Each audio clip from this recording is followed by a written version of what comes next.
It's Michael Whalen. I am the general manager and the head of A&R for myndstream. And today we are talking to the newest member of the myndstream family, Michelle. How do you say your last name? Qureshi. Qureshi. Yeah. Mm-hmm.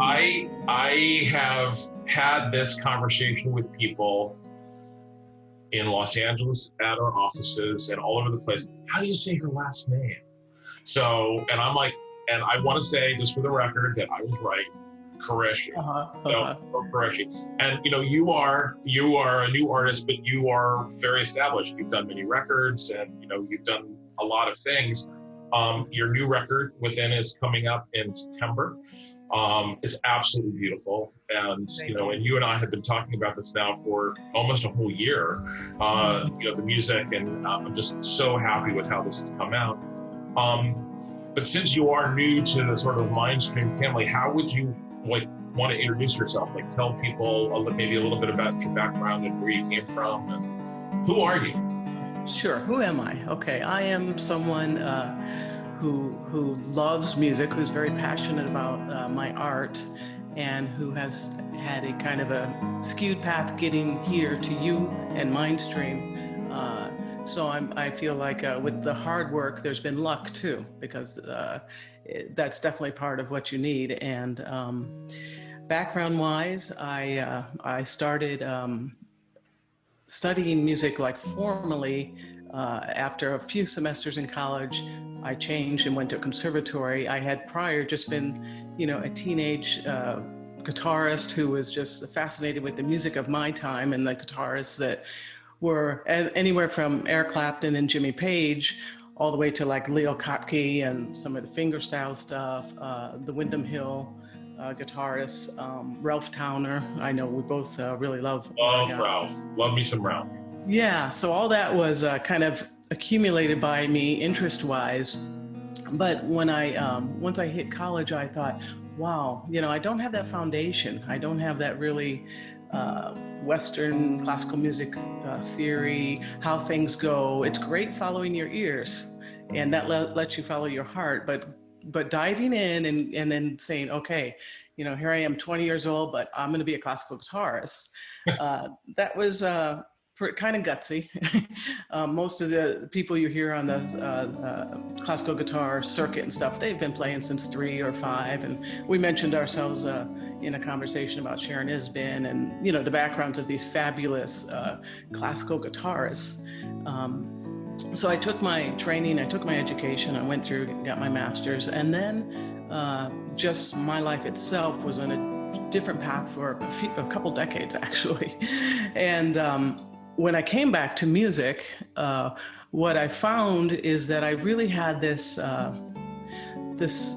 chance to kind of really reference music in a intuitive way, because all that foundation was still there, all that I had learned and built on. Technically, those parts were in place, but there was some kind of thing that happened musically in that, that germination period, like a long winter when spring arose, and I started writing my first album in 2012 and started self-releasing and doing the path that suddenly was available for indie musicians to have, a home studio. Yeah. Of course, mine didn't even resemble anything like this in the start. It was a Mac Mini that was kind of crashing a lot, and a very inexpensive guitar.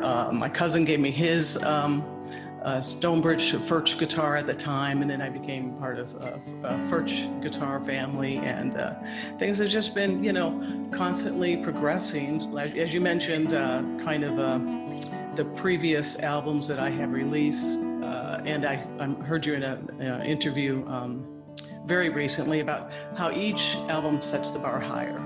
And I do thank you for helping me set my highest bar with what we're going to release in September. Yeah, I think a lot of non-musicians, civilians, I think they think, okay, you put out a record and you must be so relieved, you must be so happy, and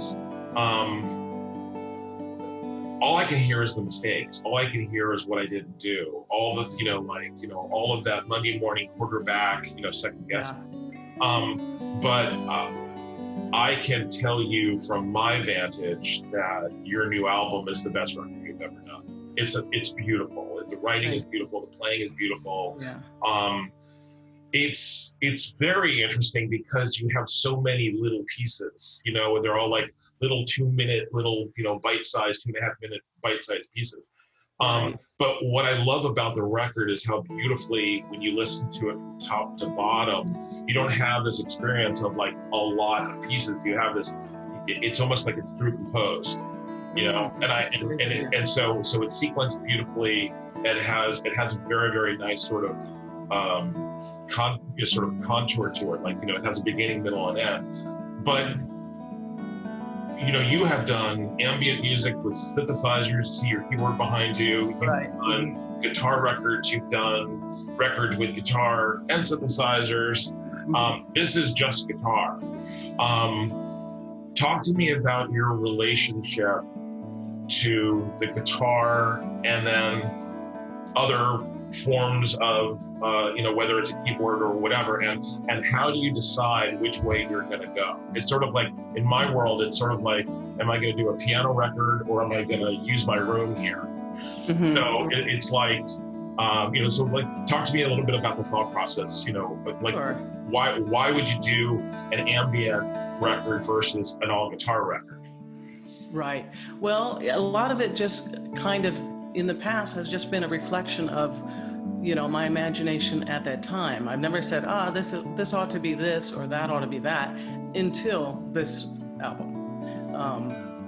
With what I've brought myself up to from this point, it was looking at all these options, and I think it's really hard because there's so to be disciplined enough to say, and I got this advice from you after I sent you part of the demo. It's like it was just this very almost improvisational feeling guitar pieces, and indeed, I'll get back to that, but to carry on with your question, indeed some of it was, but at this point, I felt like you were like, look, you played guitar beautifully, and this other stuff is also very nice, but that is the most unique voice I could seek out, is just like, what could I do in speaking just through my solo instrument? Yeah. How can I create the kind of worlds like that I did in Scattering Stars, where I had, as you say, virtual synths, different sounds, different instruments, flutes, and everything from my studio here.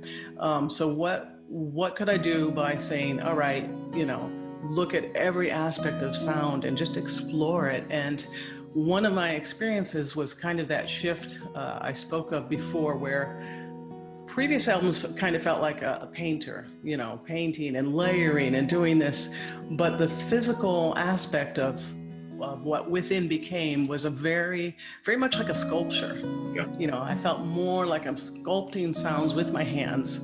I love, the tone, for a guitarist, it's just down to your nails and the shape of that day. And then those really esoteric kind of senses where that tone just pops out, that it's just coming from your soul, and you don't get to shape that, but you can just keep it as pure as you can and let those sounds flow. Yeah, I mean, you do have a very unique sound on the guitar. I mean, I haven't heard all guitarists, but I've heard a whole bunch of great guitarists, and you have a very unique voice. So would you say the sound's in your hands? I think it flows through my hands. Yeah. Uh-huh. Yeah. Because it's very expressive. And it's very unique. I mean, we were talking about Ralph Towner, who has a very unique, nylon string sort of sound. And, hear Ralph, it's Ralph. When I hear you, I know it's you. And like my ear is becoming tuned to you. So my question would be, what, I'm trying to kind of sort of conjure this question. Uh-huh.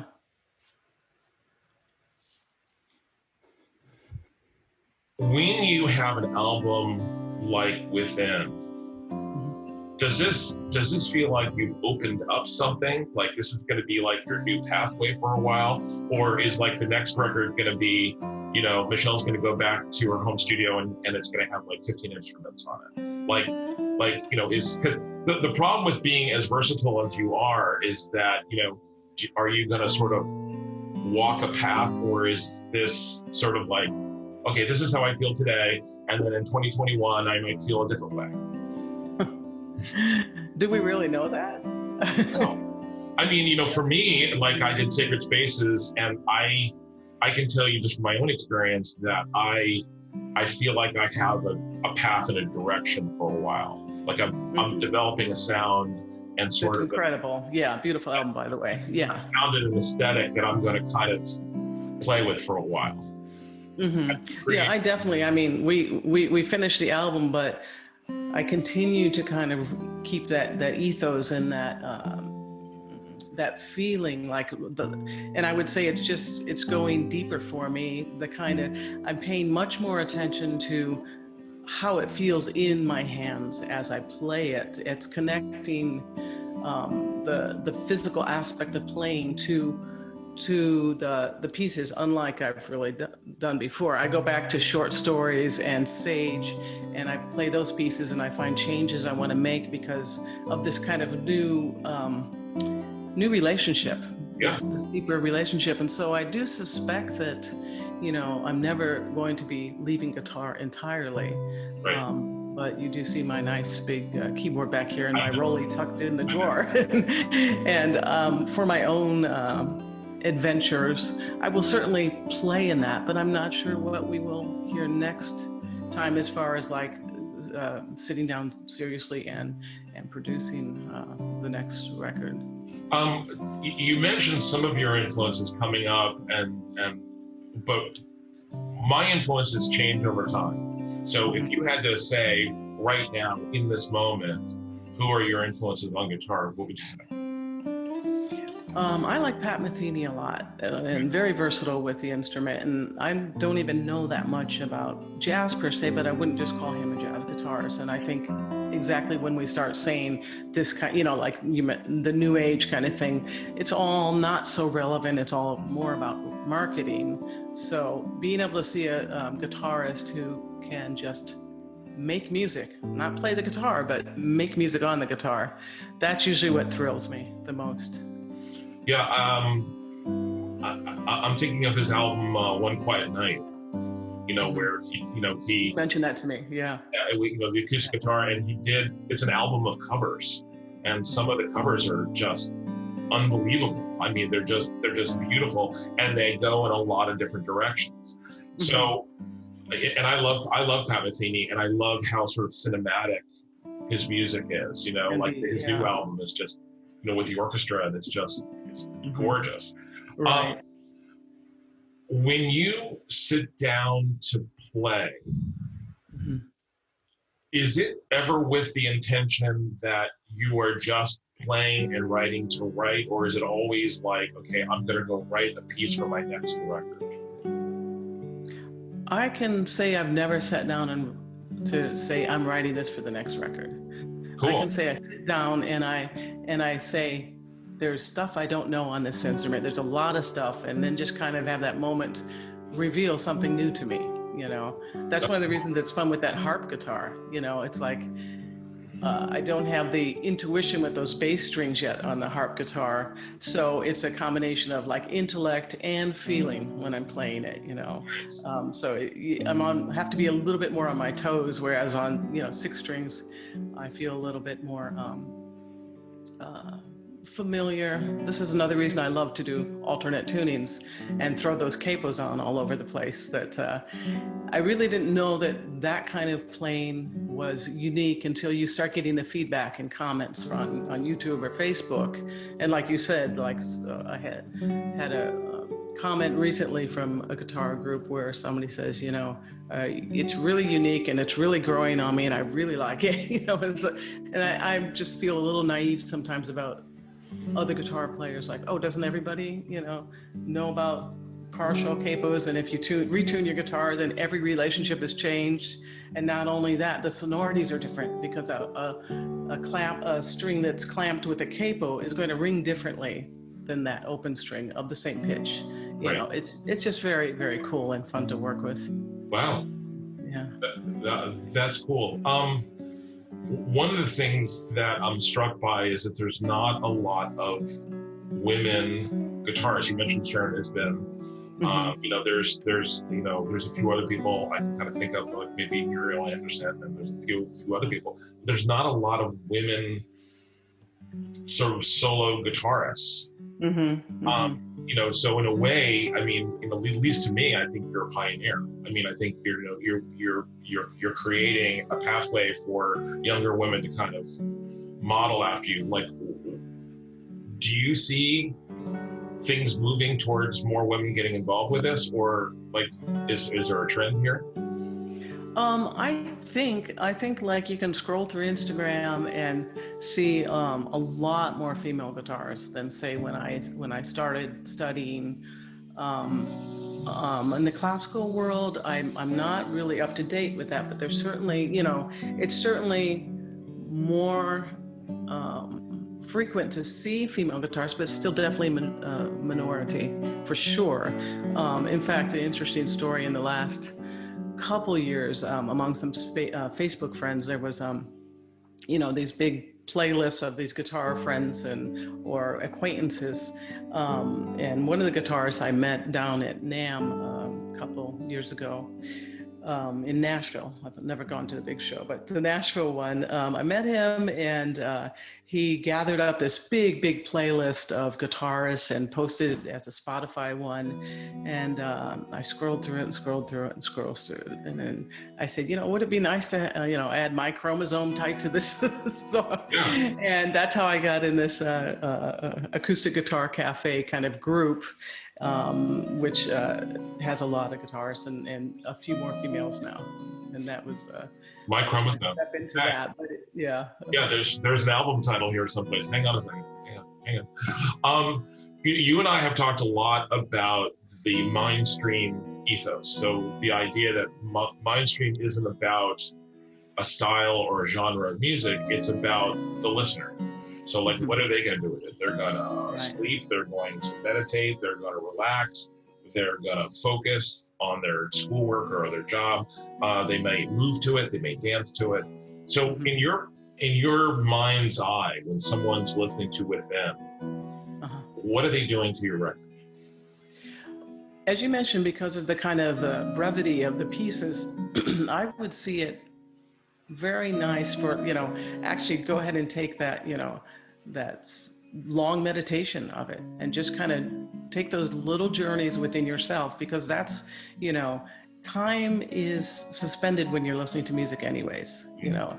So, you know, expand on it in, you know, in a reclining position with your eyes closed and go where it will. Yeah. You know, and if make a little group of songs if you just want a 15-minute kind of moment. But it's I think my music's definitely geared toward the relaxation,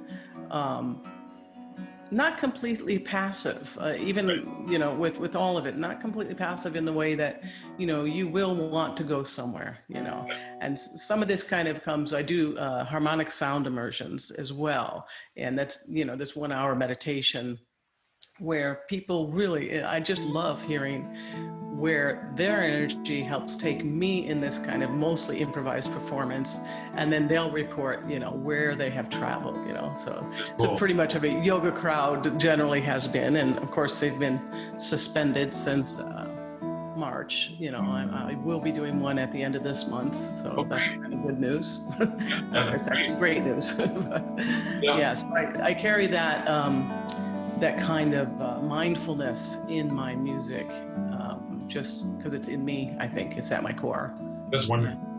I mean, I think that's one of the reasons why MyndStream and you kind of is a really, really good fit, is because you're so naturally already kind of in the world of mindfulness Yeah. And and a lot of people have asked me that I don't understand what's mindfulness. It's like it's being aware of who you are, and I think you're a very aware person.